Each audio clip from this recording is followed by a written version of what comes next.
साई हे तू आता जरा मिक्स करून घे. दिनेश आणि हे बघा कालवी सुद्धा आणली आहे आपण बनवायला. चूल पेटवून झाले, विकेशने चूल बनवली आहे, दिनेश सगळं मिक्स करतो चिकन वगैरे. लोकेशन बघा आमचं, भर उन्हात सुद्धा किती गारवा आहे, किती सावली आहे बघा इथे. मस्तपैकी सगळं शांत निवांत. आणि हे बघा जनावरांसाठी रात्रीचं दिवसाचं प्यायला पाणी इथं तुम्ही बघू शकताय बघा. आता पाऊस जाऊन किती दिवस झाले तरी सुद्धा इथे अजून पाणी आहे जनावरांना प्यायला. रात्री जनावर डुक्कर आहे, रानची जनावरं वगैरे येऊन तिथे पाणी पितात. आता आपल्या म्हशी सुद्धा तिथे सोडलेल्या आहेत लोकांनी, त्या पण येऊन तिथे पाणी पितात.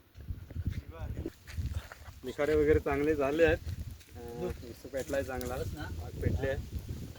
आता बनवायचं तर बाकीचं आम्ही तुम्हाला नंतर दाखवतोय सगळं काय काय बनवतोय.